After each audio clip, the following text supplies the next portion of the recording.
dadas las circunstancias de lo que se recibió, les está yendo sorprendentemente bien en el cortísimo plazo a la nueva administración. Digamos que siendo empresario en la Argentina ya estás invertido, estás poco menos que all-in en la Argentina. Cada vez que hay una crisis, yo pienso, bueno, acá viene la nueva generación de traders con su primer golpe en la cabeza, aprendiendo. Desgraciadamente, el mercado con la brecha se convirtió en una serie de cuevas glorificadas que lo único que hacen es básicamente operar la brecha, que es plata fácil que viene como maná del cielo. Necesitamos un mercado de capitales en el que se pueda invertir en proyectos genuinos de la economía real. El abogado a cargo le dijo, mira, vos podés hacer como hicieron históricamente los argentinos, te vas 5 años a Miami, volvés. Y mi padre dijo, yo quiero que mis hijos caminen tranquilos por la calle orgullosos de su nombre. Como familia nos hizo acordar de lo que es importante.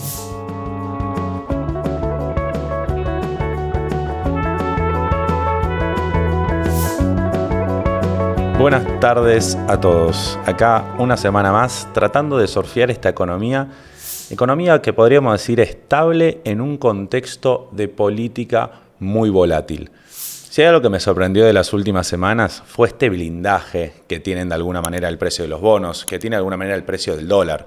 Los bonos siguen subiendo, el AL30, bueno, estoy muy contento por eso, el AL30 viene subiendo, los bonos argentinos, el riesgo país en definitiva viene cayendo, y el dólar por otro lado, después de noticias como la posible volteada del DNU o discusiones políticas bastante fuertes, parece no generar impacto. Esto creo que se debe a dos cosas puntuales y que quiero adelantar, creo que van a seguir para adelante. En principio los bonos, mientras el foco del presidente siga siendo, y Caputo siga siendo déficit fiscal cero, dudo mucho que el mercado tome alguna otra señal como negativa. Mientras no se relaje desde ese lado, la capacidad argentina de pagar aumenta y por lo tanto yo como tenedor de bonos me siento más tranquilo y le exijo menos tasa para prestarle plata. Del otro lado, en cuanto al dólar, acá se juegan dos factores puntuales. Primero es la licuación de pesos. Hoy no hay pesos en la economía. Y segundo, lo que te está frenando muchísimo el dólar coyunturalmente es este blend 80-20 que tienen los exportadores a la hora de liquidar. Un exportador liquida, el 80% pasa por dólar oficial, por COMEX normal, y el 20% lo vende a contado con liquidación. Eso te genera una oferta constante que por lo menos mientras ese blend siga, no debería cortarse. Y es una oferta que alcanza como para satisfacer la demanda de dólares que con cepo, ¿sí?, está totalmente contenida y hasta que no saquen este cepo va a ser muy difícil encontrar un sobresalto. En esa línea y entendiendo un poco esto, quiero hablar un poquitito de cuál fue el debate de las últimas semanas desde el lado de la economía, de qué estamos hablando últimamente, y después quiero exponer un poquitito los riesgos que veo y capaz qué estrategia tomaría en el corto plazo. En cuanto al debate de la semana viene siendo cuándo es la recuperación, si la recuperación es en V, como una pipa de Nike, en cualquier forma que se les ocurra. Acá estuve escuchando muchos economistas, muchísimo más capacitados que yo para ver estas cosas, pero tengo algunas conclusiones capaz para contarles. En principio, lo más importante para entender cuándo nos vamos a encontrar con esta recuperación tan esperada, tenemos que pensar en cuándo van a sacar el cepo. Y a esa pregunta, en realidad, la respuesta es y cuando tengan la espalda. ¿Cuál es la espalda? Un balance del Banco Central más firme. ¿Qué significa eso? Más dólares en poder del Banco Central, mayores reservas. Puede ser mediante un crédito o puede ser mediante esta continua compra de dólares que vienen haciendo todos los días del Banco Central. Bien, pensando en esto de la recuperación, muchos hablan de la recuperación en V por esto. Dicen, bueno, a la salida del cepo eso va a implicar un shock demasiado bueno, demasiado fuerte, y en esa línea encontraríamos una recuperación relativamente rápida. A lo que hoy escuchaba Martín Polo, economista en jefe de Cohen, que si está escuchando le mandamos un gran saludo, que planteó un punto muy bueno, que es que históricamente a Argentina le costó recuperarse, y con recuperarse significa volver a tener el mismo nivel de actividad que teníamos previo a la crisis, en un promedio entre 6 y 8 meses, lo cual de alguna manera es una alerta un poquitito negativa para los que ponemos la banderita de la recuperación en V rápida. Y a eso viene la pregunta, la última, que tiene que ver con los riesgos. Como dijimos, la economía está estable, el riesgo pasa por lo político. Y esta recuperación en B es clave para esta carrerita que se está jugando hoy en día de esto de qué va a pasar primero. ¿Se va a cansar la gente de esta recesión o los datos económicos van a empezar a ser buenos? En esa línea, que es lo único que estoy mirando hoy en día y tratando de seguir, es la imagen del presidente. La mejor data que podemos tener ahí son las distintas encuestas de encuestadoras, UTDT, etcétera, que hasta hoy arrojan una imagen, si bien decayendo un poquitito, bastante positiva del presidente. Y en esa línea, mientras eso siga estable, con las variables económicas me quedo un poco tranquilo. Paso rapidito a la estrategia, a ver qué haría con los pesos hoy. Si bien les acabo de decir que el dólar lo veo pesado para adelante, y esto creo que lo mantengo, hoy la realidad hay una brecha muy baja en torno al 25% entre el dólar oficial y el contado con liqui. Y en esa línea digo, mucho para bajar no le veo.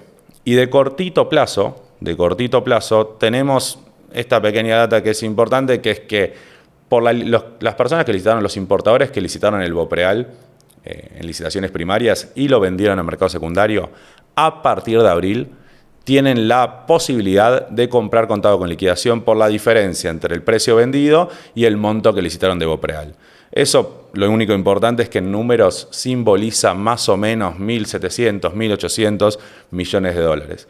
Si toda esa demanda se concentra en los primeros días de abril, no sería una locura ver una suba de precio del dólar en el cortito plazo. Después recuerden que más adelante viene lo que es la cosecha y eso también debería calmar un poco la cosa. Ahora, quiero ser conservador, ¿sí? Ya esta brecha me gusta, soy importador, quiero asegurarme mis costos en dólares. Bueno, creo que la mejor estrategia es empezar a dolarizar, pero empezar a dolarizar con algo de tasa. Bopreal Serie 1A es un bono que vence en abril de 2025, que paga en pesos atado a dólar MEP, pero que te rinde un 15% en dólares. Entonces, una forma conservadora de dolarizar mi cartera, por ejemplo, y atarme una tasa del 15% en dólares, que no está nada mal, con una seguridad bastante mayor a lo que son los bonos normales en dólares emitidos por el Tesoro. En primer lugar, porque lo emite el Central. Segundo, porque es pagadero en pesos, a tipo de cambio MEP, pero pagado en pesos, o sea, con la maquinita se podría imprimir. Y por último, en caso de que no se pague, ese dinero que tengo que cobrar me lo podría yo o cualquier empresa tomar de impuestos, lo que me garantiza un valor para adelante. Dejando de aburrirlos por hoy, ¿sí? Y pasando a lo que aprender de verdad. Hoy voy a estar entrevistando acá a Ana Cohen. Ana Cohen es la presidenta de Grupo Cohen. Es una sociedad de bolsa con casi 50 años en el mercado, podríamos decir, y una de las primeras sociedades de bolsa, o sea, del top 5 sociedades de bolsa, y lo viene siendo hace muchísimo tiempo. Ana Cohen, estoy muy contento de tenerte en mi programa. Planeo aprovechar varias de tus facetas, sí, que tenés. Desde el lado de experta en finanzas hasta el lado de empresaria, con una linda estructurita en un país como el argentino que no debe ser nada fácil para arrancar. Quiero que sepa mi audiencia que Ana me rechazó el café, me dijo que tenía un café más importante después, así me dijo. Malo. Así que, nada, Ana, ¿cómo estás? Bien, gracias por esto, es un orgullo y un honor que me hayas convocado. Y el café no es más importante, es la cantidad que arrastro de cafeína en sangre hasta la hora del día. Así que me hubiera encantado y de hecho lo acepté al principio y después dije no, corresponde comportarse. Está muy bien, hay que limitarse porque si no, aparte, olvídate, después hay que continuar con el día y dormir a la noche. Digamos eso. Que estoy long café. Ah, sí, ok, sí. Desde temprano. Claro. Muy bien. Ana, quiero arrancar aprovechando, primero, me gustaría que le cuentes un poco a la audiencia a qué dedicas tu tiempo hoy. ¿Qué es Grupo Cohen? Un breve resumencito. Uh-huh. Grupo Cohen es un grupo de empresas, todas familiares, que todas en su conjunto ofrecen servicios financieros a clientes argentinos con activos locales en el exterior o a aquellos clientes corporativos que también quieran emitir deuda o encontrar soluciones de financiación. O sea, hacemos casi todo lo que puede hacer un banco sin ser un banco. Impecable. Quiero que sepan, voy a decirlo así después, no es poco ético. Yo arranqué mi carrera profesional en Cohen, arranqué y sigo trabajando con ellos desde hace muchísimo tiempo, así que doy fe de lo bien que trabajan. Muchas gracias. entendiendo esto y entendiendo un poco la ansiedad de la gente que siempre yo empiezo a hablar, capaz a veces divago y me dicen, pero Alan, yo me interesa cómo ganar plata. Quiero hablar un poco de actualidad primero. Okay. Primero, ¿cómo estás viendo un poquitito esto de los 100 días iniciales de Milei que todos están hablando? ¿Cuál es tu view, tanto como empresaria y como experta en finanzas? Y después tratar de ver un poquitito de futuro. Pero vamos primero a cómo la estás viendo hoy. Lo primero te voy a decir es lo que seguramente te diga cualquiera que se sienta acá. El futuro te lo debo, no tengo la bola de cristal, estaría sentada en Panamá abajo de una sombrilla con un trago. Respecto a los 100 días, y esto es más que nada un resumen de lo que vamos escuchando de los analistas que nos rodean, una de las grandes cosas que uno aprende es a no quedarse con lo propio y a recibir el influjo de gente que estudia esto todos los días. Tenemos varios economistas adentro del COEN y también tercerizados que opinan que, dadas las circunstancias de lo que se recibió, les está yendo sorprendentemente bien en el cortísimo plazo a la nueva administración y estarían mal que mal ordenando mejor de lo que se esperaba algunos de los factores, entre ellos el Banco Central y la compra de reservas, digamos, de dólares para las reservas, que es una buena noticia, que no se sabe cuánto en el tiempo se pueden sustentar, dado el atraso cambiario que se va acumulando a partir de la última devaluación. Así que eso es, por ahí es un poco técnico, pero básicamente es lo que está pasando. Y bueno, y ahora el desafío será probablemente mitigar como se pueda una recesión que está ya sufriendo la gente en la micro y en la calle, toda vez que además el monstruo de la inflación no está domado. Entonces tenés un escenario desafiante en la calle. Hoy justo lo cité a Martín Polo, jefe de estrategia, al principio, pero un dato que me tiró que me gustó mucho fue esto de que todavía te queda, si querés corregir tarifas, etcétera, y hacerlo al 100, son más o menos en servicios que tienen 30 puntos contenidos de inflación. En realidad, de inflación general será el 60% de eso, de esos 30 puntos que tenés para adelante. O sea, es un bicho que no está controlado y un humor social que, bueno, hay que ver también cuánto te aguanta esto. Desde el lado de los clientes, ¿qué venís escuchando? ¿Qué venís sintiendo? ¿Más optimismo, más negativismo? ¿Y de dónde capaz? ¿Qué venís escuchando de los clientes en general? Dejas la segunda parte a ver qué te contesto. Sí. Lo que los clientes vienen preguntando hace, ya te diría, más de un año es cuál es el equilibrio entre cubrirse de una potencial devaluación a futuro, cuánto va a estar el cable y cuánto me dolarizo, o cuánto aprovecho los instrumentos que me protejan de la inflación en pesos. Esa es la gran pregunta. Tenemos un sector de clientes importadores que además están viendo cómo resuelven la deuda que tienen acumulada y que tienen que seguir acumulando para las importaciones. Pero básicamente es eso, es ¿qué compro? ¿Compro SER o me cubro del dólar? Y todo indica que con esto de que la inflación no está domada, probablemente sea, por lo menos de corto plazo, una buena idea tener una proporción cubierta de la inflación. 100% de acuerdo. También jugando un poco contra la variable que competimos, que es el dólar, donde parecen medio reticentes desde el lado del gobierno de decir, voy a meter otro salto cambiario, voy a corregir este atraso inminente que vamos a tener en el tipo de cambio. Y un contado con líquidos, una brecha que también está pesada. Justo ahora creo que de cortito plazo puedes tener esto de la compra, de la licitación del Bopreal y lo que sea, que te puede impactar de cortito plazo, pero de fondo después con cosecha, con este blend 80-20 y sobre todo con cepo cambiario. Hasta que no toques el cepo cambiario, tenés esa libertad para, no sé, seguir licuando. Sí, yo no le veo demasiados incentivos de corto plazo para sostener la brecha como está. La veo probablemente relativamente estable en los próximos, no sé, 2 meses, que es el largo plazo. Es larguísimo, bien, te la jugaste. Sí, me puedo recontraequivocar, no pasaría por primera vez que me equivoqué. La sensación es que no le veo ninguna incidencia para la suba a ninguno de los dos valores, ni MEP ni cable. Estando en contacto y aprovechando tu rol de empresaria, ¿Qué crees que es lo que necesita el empresario hoy? Empezar a escuchar en general para dejar de lado un poco lo financiero de alguna manera, o qué herramientas también necesita desde el lado financiero de alguna manera para empezar a invertir, para que se empiece a dinamizar la economía. O sea, de acá tenemos que salir con más trabajo, no hay otra solución. Pero ¿qué crees que hace falta como empresario para poder invertir, para que te dé la confianza necesaria?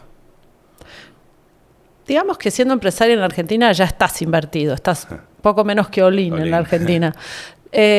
Para aquellos que están afuera y medio agazapados, lo que están buscando, y cuando hablo de inversión, respondo un poco a lo que vos decís, generar empleo es primero invertir. Y a eso lo que le falta es previsibilidad, es reglas claras, que es algo que venimos arrastrando como deuda a los argentinos hace un montón, y es ver una capacidad de poder prolongar los horizontes temporales para poder tomar decisiones con un poquito más de seguridad. ¿Qué quiere decir eso? Ver un poco más de consenso en las reformas que se necesitan y ver la capacidad de acción que tenga el gobierno en los próximos meses para empujar los proyectos que tiene que empujar. Es un tema, para mí la clave fue lo que dijiste 30 segundos antes, esto de 2 meses es largo plazo en Argentina, capaz solucionando eso. Y también yo lo que me imagino que a veces me cuesta a mí, como yo estoy positivo, la veo relativamente, no sé si va a salir bien o mal, ya me he comido y en poco tiempo de experiencia te podría decir varias, pero de alguna manera estoy positivo. Lo que a veces me cuesta también ver es invertir en Argentina, ok, solucionás el tema de inflación, es bravísimo ese tema y es súper importante, bárbaro. Tenés un esquema cambiario que más o menos sabés que puede funcionar, bueno, suponete que en algún momento logramos eso. Siempre vas a tener el riesgo político atrás en Argentina. Es que esa es la clave, porque los problemas que tenemos de Banco Central, de Reserva, son problemas políticos. Total. Entonces, acá la carrera está a poder implementar todos los cambios que se puedan en la medida en la que el gobierno goce de esta luna de miel o de esta popularidad y que el resto del arco político vea que la voluntad del cambio, más allá de lo que uno piense ideológicamente, fue el resultado de las urnas, y bueno, ver cómo hacer de la manera más prolija, más legal, más consensuada posible, porque si no, no hay estabilidad tampoco. Torcer el brazo de las instituciones tampoco corresponde. Y tampoco es una buena idea para los mercados ir para ese lado. Entonces, conseguir los consensos.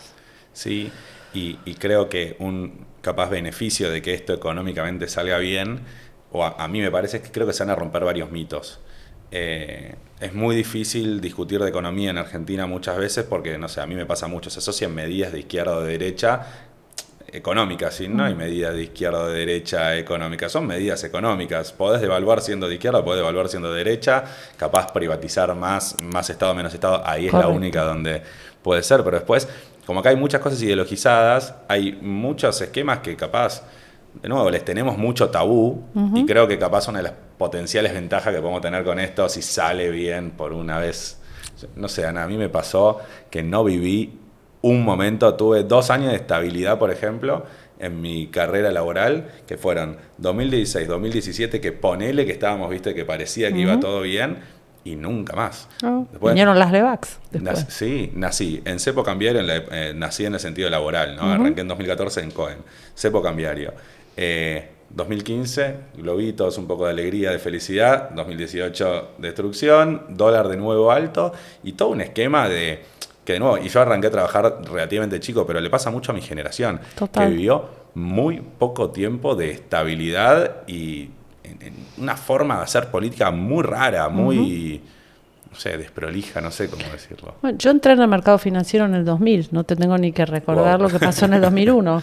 Digo, me parece que cada vez que hay una crisis, yo pienso, bueno, acá viene la nueva generación de traders con su primer golpe en la cabeza, aprendiendo. Claro. Y respecto al tema ideológico, te voy a contar.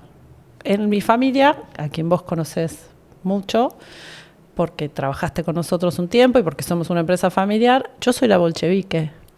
En el sentido de que desde lo ideológico, el bienestar social para mí es importantísimo. Lo que yo no suscribo es la idea de que el mercado tiene ideología. El mercado no tiene por qué tener ideología. El mercado responde a la rentabilidad y a la aversión al riesgo. Entonces, cuando uno es pragmático y ve cómo reacciona y se ocupa de los dineros de la gente o de los fondos de la gente, no puede tener ideología, necesita proteger eso. Entonces, yo puedo estar de acuerdo o no de acuerdo ideológicamente con un gobierno. Lo que tengo que hacer es preservar el capital de los clientes que me lo encomiendan. Entonces, no hay una cuestión ideológica desde ese lado. Después, puedo votar como voto. Total. Puedo colaborar con la sociedad civil como hago, porque además de todo esto colaboro con varias entidades. Pero digo, para sacar el mote ideológico, el dinero es miedoso. 100%, pero entendiendo eso, yo creo que a veces falta, ese es un concepto que le falta entender al argentino en general. Entendiendo eso, dejás de ver a la gente como los buenos o los malos. Exacto. Empezás a pensar en alinear intereses, flaco. Total. El empresario quiere contratar más empleados. Pero por supuesto. Necesita eso. Entonces, si vos le das las herramientas al empresario, de fondo están los intereses alineados para que después el empleado... Y es todo un círculo virtuoso que no se tiene que ir de mambo o se puede discutir después cómo hacer esas políticas. Ahí está la regulación y está bien que exista. Bien. Nos da un marco. Vamos a jugar con esto tema de regulaciones y tema de regulaciones con un sistema como el financiero que está complicado, pero... Es una pregunta que me gusta hacer en general a los empresarios de distintos rubros, esto de qué regulaciones sentís que te están pisando un poco el cuello a la hora de decir, che, quiero crecer y esto me frena, y capaz cuáles dejarías. No me digas, no vale el cepo cambiario por el contado con liqui, no vale. Yo pensé que me ibas a preguntar cómo tomaba el café. Yo ¿no vale decir el cepo? No vale, no, sí, quiero que lo pienses del lado del sistema financiero. No sé, a mí me pasa mucho. En mi industria el contado con liqui es algo que no existiría, que obviamente es un negocio muy fuerte para la industria financiera local, pero es un negocio que no existe en el mundo, en la industria financiera. Entonces, Ana Cohen quiere parecerse a lo más parecido a un broker internacional posible con los servicios que brinda, que aparte de lo que dijiste antes de previsibilidad para adelante, ¿qué regulaciones? ¿Qué normativa nos tiene trabada? Exactamente. Lo primero que voy a hacer es contar algo que yo digo muy en privado, y porque sos vos y porque confío en vos y en tus oyentes, voy a decir que desgraciadamente el mercado con la brecha se convirtió en una serie de cuevas glorificadas que lo único que hacen es básicamente operar la brecha, que es plata fácil, que viene como maná del cielo, pero que no es conducente a un mercado de capitales, digamos, constructivo. Necesitamos un mercado de capitales en el que se pueda invertir en proyectos genuinos de la economía real. Necesitamos que la gente pueda financiarse sin que le tuerzan el brazo de plata que está disponible de los inversores y ahorristas para financiar proyectos lindos de la economía real. Compañías desarrolladoras inmobiliarias. Me encantaría ver que cotizaran en bolsa las grandes empresas argentinas que no se animan a hacerlo. Yo no quiero insistir, parezco aburrida. La previsibilidad también es sacar el pie del Estado de encima de los emprendedores, y no digo regularla bien, pero promover que esas empresas puedan acercarse al mercado de capitales y a su vez dar incentivos, pueden ser impositivos, para que, velando por el interés del inversor o del acreedor final y velando también por quien emite esos instrumentos de deuda o esas acciones, tenemos un agente dentro del mercado, que es la Comisión Nacional de Valores, que tiene todas las herramientas para provocar eso. Pudieras hacer crecer y generar un círculo virtuoso de empresas que se acerquen a mercados. Me haces este favor porque a mí a veces no me creen, pero ¿puedes explicar por qué el mercado de capitales le sirve a todas las empresas y no es un mundo de, no sé, 4 locos invirtiendo? El mercado de capitales lo que hace es generar y esto mis amigos de los bancos no les va a gustar, les genera un competidor a los bancos. Si yo solo puedo ir a pedir un crédito al banco y no tengo el mecanismo de buscar una alternativa para financiar mis proyectos de otra manera, estoy atada a la tasa de interés y las condiciones que el banco quiera. Si yo pudiera hacer una subasta, entre comillas, entre varios potenciales inversores, entre los cuales está el ahorrista cualquiera X que entra a una liqui y dice a mí me interesa invertir en este proyecto, no tengo a alguien con quien hacer competir a los bancos. El mercado de capitales es el democratizador de la financiación de los proyectos y también el democratizador de los inversores que quieren mejores rentabilidades que un plazo fijo o mejor liquidez que un plazo fijo o lo que fuera. a través de fondos comunes de inversión, a través de una cartera administrada, a través de lo que sea. En la Argentina el mercado de capitales se ha comportado siempre muy bien, tanto para emisoras, las compañías, como para inversores. En la crisis del 2001, lo único que funcionaba era lo que hoy es BIMA, el mercado de valores. Los bancos estaban acorralados y todo era un gran desastre y los clientes venían con cajas, literales cajas de dólares, desesperados, saliendo de los bancos con los amparos a invertirlo para llevárselo en algún momento o para invertirlo en acciones y que quedara a resguardo, porque era lo único que se podía hacer. Entonces, el mercado de capitales ha demostrado que es resiliente en las crisis. Lo que no tenemos es, de nuevo, previsibilidad de largo plazo, el desafío de que tenés normativas que hacen bastante exigente acceder a ese mercado. La realidad es que para vos poder acceder a esa financiación como empresa tenés que ser muy prolijo, tenés que tener auditorías constantes, tenés que no tener mercado informal, trabajar todo en blanco, etcétera. Y muchas de las empresas en Argentina, por lo menos las pymes, tienen algún grado de informalidad o de dificultad para mantener su prolijidad. Entonces, ese es el gran desafío. Creo que sí. De alguna manera también en Argentina, que en algún momento algunas cositas se hicieron como la ONPYME, etcétera. Hay un desafío también interesante desde el lado de cómo lo pensamos, como desde el lado del mercado, de decir, a ver, acá operamos cheque de pago diferido como en ningún otro lado del mundo, pero buscar ese tipo de cosas o simplificar las cosas para que el mundo pyme, que es el que son la mayor cantidad de empresas en Argentina, pueda acceder al mercado de capitales y termine teniendo un resultado. Pero toma mucho esto de la predecibilidad. Sí. Igual, Alan, me parece que si una pyme logra hacer ese esfuerzo de ponerse a tiro y estar a la altura de los requerimientos de CNB o de la Secretaría PYME, etcétera, para arrancar ese proceso, es un proceso totalmente virtuoso que te ordena, que te hace hablar en un idioma que al inversor le va a ser interesante y que el límite superior de eso es que te pones a la altura y el estándar de empresas, y cuando la Argentina se ponga de moda y todos los inversores que estén agazapados afuera vean que somos previsibles y ordenados, lo primero que van a salir a invertir es en estas empresas, ya sean sus instrumentos de deuda o si cotizan en bolsa. Nosotros hemos asesorado varias empresas que dicen, bueno, si yo me quisiera poner en venta, hacé cotizar tus acciones en bolsa hoy, porque el tipo del private equity que venga de afuera, lo primero que va a hacer es saber que la mejorcita de las empresas de tu sector es la que está regulada por CNB. Entonces tiene su beneficio.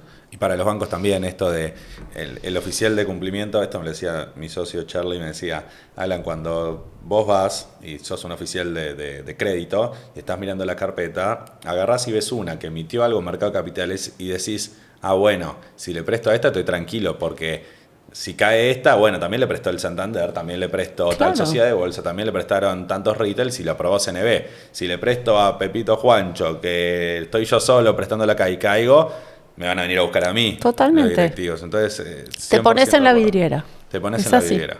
Sí, empezás a jugar otra liga, por decirlo de alguna manera. Muy bien. Me gustó ese consejo. Me gustó mucho ese consejo. Lo hemos hablado mucho y de hecho tenemos inversores del exterior que siempre miran primero, no es algo que lo inventamos, es lo que pasa. Total. Bien, Argentina, la predecibilidad va a estar muy complicada, vamos a tener que seguir siendo creativos capaz un tiempo más, pero bueno, no sé, vamos encaminados a algo. Quiero saber qué se está preparando Cohen o qué está haciendo Cohen pensando en el futuro. Digo, negocio del contado con liqui, seguramente tendrá fecha de vencimiento en los próximos meses. Capaz, ojalá pase en algún momento que las empresas estén más dedicadas a comprar barato y vender caro sus productos que estar viendo cómo se cubren y tener sobrante de plata todo el tiempo, que es algo raro. ¿Dónde se está posicionando Cohen hoy o qué creen que es lo que tienen que buscar para adelante? Mira, respecto de algunos de nuestros colegas, no les digo competidores, pues somos un ambiente muy colaborativo, las entidades financieras, más allá de que el talento escasea y entonces a veces hay fricciones de la gente que nos queremos sacar mutuamente, somos colaborativos. Pero respecto de algunos de nuestros colegas, nuestro segmento es un poquito menos retail. Entonces, Cohen, más allá de las facilidades tecnológicas, que estoy re orgullosa que las tenemos, nuestro negocio es más está más concentrado en un segmento un poco más alto de compañías, pymes grandes, algunas pymes más chiquitas, pero familias de alto poder adquisitivo. En esa tesitura lo que te diría es que nuestra inteligencia y siempre nuestro ADN fue lo que se llama el wealth management, que es la administración de patrimonios de alto nivel, tanto para corporaciones como para familias. Tenemos, sí, a través de nuestra SGR y de un contacto muy asiduo y muy fluido con otras SGRs, este músculo de preparar a las compañías para salir a emitir deuda en cualquiera de sus formas, desde el primer cheque de pago diferido, un crédito PYME, la negociación de avales frente a los bancos, etcétera, la emisión de ONs, etcétera. A la tarde ya te conté, estoy juntándome con unos colegas, que además son competencia, pero son colegas también, para el armado de una unidad nueva, porque creemos que eventualmente empieza el momento en el que si la Argentina se pone de moda, va a haber probablemente en algunos sectores algunas consolidaciones de empresas y va a haber oportunidades para hacer corporate finance en serio, digamos. El negocio fusiones, adquisiciones. El verdadero negocio en donde nosotros agregamos valor y no estamos apretando un botoncito. Entonces, esas son, te diría, las dos vertientes más grandes. Sí, para compañías lo que tenemos, y que más allá del cepo, hasta que la recesión pase, esto probablemente sea una realidad, que es que tienen excedentes de efectivo en varias monedas. Tenemos un servicio muy robusto que hoy está funcionando de cash management para compañías, que les va muy bien. Y en ese espíritu también tenemos lo que nosotros llamamos arquitectura abierta, que es que dejamos de tener fondos comunes de Cohen. Nosotros curamos una lista y le aplicamos inteligencia a una lista de fondos de toda la competencia, de todo el arco del mercado, para que desde Cohen vos puedas administrar tu cuenta comitente y comprar el fondo que se te ocurra. Entonces, en eso somos un poco distintos del resto, porque el resto tienen sus propios productos. Esto responde a una idea de Cohen siempre de estar más cerca del cliente que del producto. Si el producto sirve, buenísimo, pero si no sirve, yo quiero tener la flexibilidad de cambiarlo y estar cerca del cliente. Perder el conflicto de intereses natural. Es una filosofía que está pasando en todo el mundo, que se están eliminando cada vez más los intermediarios en esa línea, entonces me parece muy válida. Ana, yo creo, no sé, o sea, quinto programa o sexto, no me acuerdo, pero creo que me están mirando emprendedores del otro lado. Gente interesada capaz en conocer un poquitito la historia de Cohen.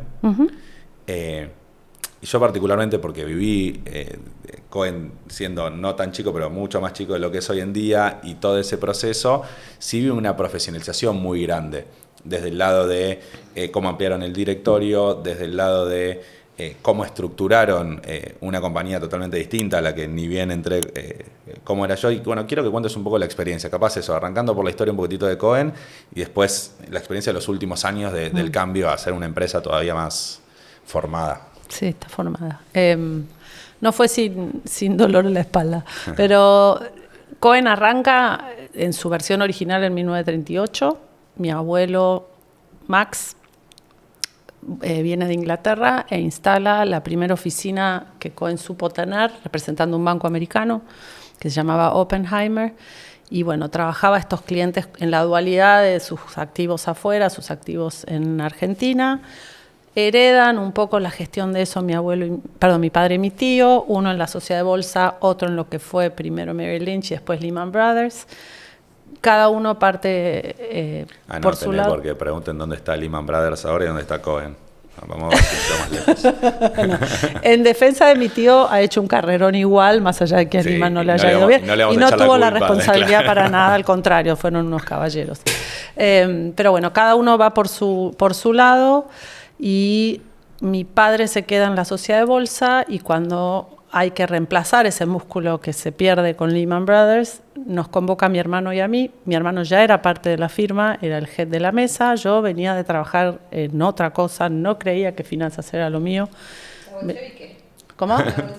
No, igual ya estaba en el mundo corporativo. Trabajé en Price un tiempo y después en Accenture.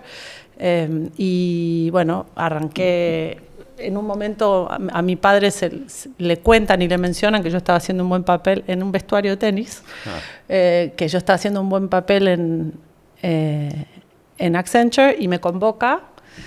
Yo estaba en ese momento como en duda, y me convoca para armar el músculo, digamos, de atención de clientes en el exterior, más que nada porque yo venía de ver procesos, sistemas, metodología corporativa, etcétera, y él quería reemplazar eso que faltaba un poco. Así que el crecimiento me precede en ese sentido. Fuimos profesionalizando, fuimos los primeros que en Argentina tuvimos arquitectura abierta, digamos, de custodios. Teníamos varios bancos en los que el cliente podía elegir custodiar y nosotros le administrábamos. En ese momento se incorpora, bueno, el grupo de Agustín Echevarne y Fausto Potorno para armar lo que hoy es Delfos, pero en ese momento era Cohen Echevarne. Total de Delfos, con Leo Quialba también. Leo Quialba también. Y bueno, nada, fueron nuestro asset manager durante muchos años, y mientras tanto la sociedad de bolsa con los negocios de la sociedad de bolsa. En el 2009 vuelve mi hermano de hacer un máster y toma el rol de CEO, y lo tiene hasta el 2017, en el que decidimos hacer un enroque para implementar algunas cuestiones que tenían que ver con algo de método corporativo, como yo tenía que hacer, y para que él explorara una beta distinta de su vida. Más que nada, la idea de él era ver si el sector público era lo que a él le encantaba, era alguna frustración que él tenía de siempre. Él se fue, convocado por Horacio Rodríguez Larreta, a trabajar en la Subsecretaría de Desarrollo Económico de la ciudad, y ahí tomé yo el sombrero que me faltaba, que era el de la LIC. Yo ya tenía el de los fondos, que después vendimos, y el de Wealth Management, que es toda la parte de banca privada. Y bueno, me tocó agarrar a mí, y a sabiendas de que yo soy la única Cohen no trader, yo no soy un bicho de la pantalla todo el día. Esto de ser experta en finanzas es mucho más general que si 100%. Le preguntabas a mi padre o a mi hermano, que son traders. Pero lo que agregué fue esto de ser un manager, poder rodearse de otras miradas, meter procesos, meter legales, recursos humanos, un montón de cosas que ya venía empujando mi hermano, pero asumiendo yo que necesitaba también una pata en la parte de trading. Incorporo a quien era en ese momento un director, pero lo incorporo también como accionista, que es Nico Parrondo, que es nuestro socio, es el único no Cohen socio, que lidera un poco la parte más de la mesa. Nos complementamos muy bien. En su momento, de alguna manera, habla de cierta profesionalización también de la empresa. Uh-huh. O sea, abrir el capital social, por decirlo de alguna manera. La verdad que es interesante ese planteo. Ana, como historia capaz, ¿qué fue durante tu carrera empresarial de última lo peor que te pasó pero mejor te hizo de alguna manera? O sea, situación complicada de Argentina que hayas vivido, sobrepasado, y que digas gracias al cielo, o me llevó a pensar por otro lado, a vos o a Cohen como empresa en general. Yo te diría que las sucesivas crisis fueron un gran golpe. Te diría que aprendí como nunca de las crisis. Bueno, como la familia tuvimos es histórico y todo el mundo lo sabe. Cohen sufrió una estafa fuerte en los 90, y es el único caso en la Argentina en la que Cohen respondió sin haber sido nosotros los culpables. Había un head de la mesa, yo tenía 17 años, fuimos todos a trabajar a la oficina. Este head de la mesa se llevó dinero a través que recaudaba en la caja de Cohen y la ponía no sabíamos en dónde, se la había llevado. Fue un desfalco fuerte, y es el único caso en la Argentina en la que mi padre pagó hasta el último centavo. Eso nos dio un posicionamiento y una reputación, creo que es inmejorable. ¿Qué pasa que en el mercado todavía se acuerdan de la historia y te la traigan? Sí. Nos ha pasado incluso de gente del exterior que ha pedido referencias nuestras a colegas, y todos nuestros colegas han dicho: pongo las manos en el fuego por ustedes. ¿Cuánto vale el nombre, no? ¿Cuánto vale el nombre? Mirá, es una buena pregunta para que sea cualquier empresario, emprendedor que se le ocurra. Definitivamente. Para nosotros, nuestro nombre está en la puerta, pero no deja de ser nuestro apellido. Y cuando mi padre se juntó con los primeros abogados al descubrir toda esta situación, les digo, yo tenía 19, mi hermano tenía 17, o yo 18 y él 16, y somos 5 hermanos, entre paréntesis. Nosotros somos los 2 mayores y acabo de asumir que soy la mayor de todas. No se iban a dar cuenta. El abogado a cargo le dijo, mira, vos podés hacer como hicieron históricamente los argentinos, te vas 5 años a Miami, volvés, la gente se habrá irritado, pero no sería una más de las cuestiones. Y mi padre dijo, yo quiero que mis hijos caminen tranquilos por la calle, orgullosos de su nombre, de ninguna manera. Pusimos todo en venta y durante años, en casa se vive una situación tensa, pero no había ninguna duda de lo que había que hacer, porque él se sintió que no era culpable, pero sí era responsable. Y fue así como lo llevamos. Y la verdad es que el beneficio fue enorme, doble. No solo por un tema reputacional, sino porque como familia nos hizo acordar de lo que es importante. Entonces, somos padre, madre y 5 hijos. Y el compromiso es, nunca nos vamos a pelear por plata. Nunca va a haber un sí o un no. La familia es realmente lo primero. Nos elegimos para comer asados los fines de semana. Y obviamente habrá en algún momento, esta pesada que habla demasiado de trabajo en la mesa del domingo, pero nos unió de una manera que no nos pasó. No te diría que esa fue la crisis que me tocó a mí vivir como líder, porque como te digo, yo en ese momento estaba recién en la facultad, pero como familia nos marcó muchísimo. Sí, y como líder seguro que también. Sí. Un ejemplo así. Te marca un estándar mínimo ético en el que vos te podés apoyar y descansar muy tranquilo de que obviamente en la Argentina probablemente es más rentable hacer un montón de otras cosas. Nosotros somos chiquitos porque no queremos crecer a costa de nuestro nombre. Voy a aclarar una cosa, cuando dice chiquitos es de Modesta, es una empresa de servicios con 130 empleados, sí, muy capacitados, ¿sí?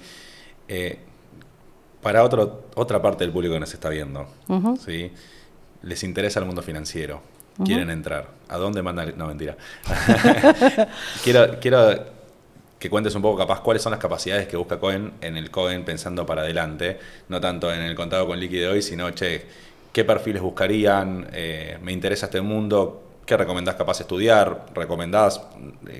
¿Cuál sería la carrera que, con tu visión, carrera en el sentido, no estudio necesariamente, cuál sería el caminito que con tu visión crees que pueda andar bien o están buscando?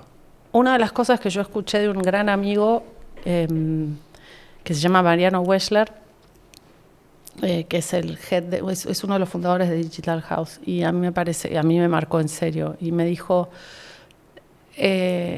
hay empresas que todavía piensan que Business Intelligence debería ser una división de 4 locos sentados con máquinas en una jaula en el medio de la oficina. Business Intelligence está en todos lados o sos un perdedor. Lo que buscamos nosotros es gente que venga a innovar y a romper esquemas en la medida en la que, de nuevo, nuestra reputación esté a salvo y seamos todos prolijos, etcétera. Pero la idea es, más allá de lo que estudies, si vos crees que tenés alguna manera mejor de hacer las cosas, esa es la nueva orden, digamos, de descentralizar la inteligencia y de que usemos los datos para tomar decisiones, y los datos están en todos lados.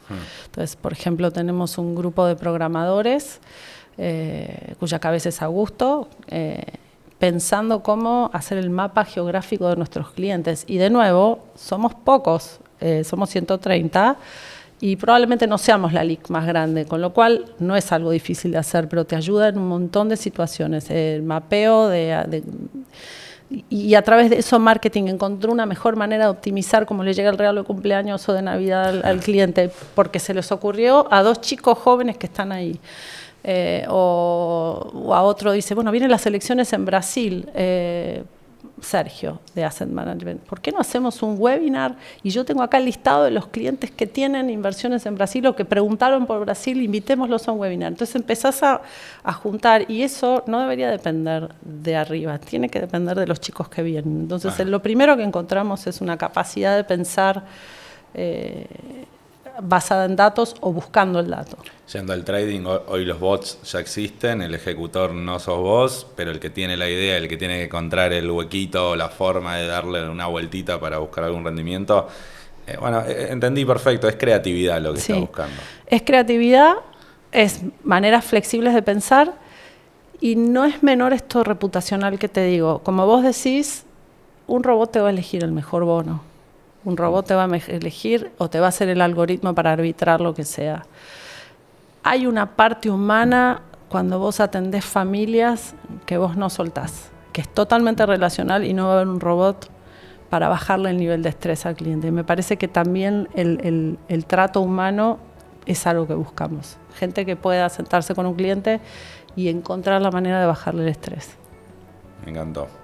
Bueno, espero que les haya gustado tanto como a mí. No sé, Ana, si tenés alguna cosa más que agregar, algo más de todas las cosas que dijiste, que estuviste espectacular, pero nada, de mi lado, más que contento con la entrevista, aprendí muchísimo hoy y no sé ustedes, yo voy a invertir en Grupo Cohen. Vos no sos objetivo, ya sabes. Nos vemos la próxima semana.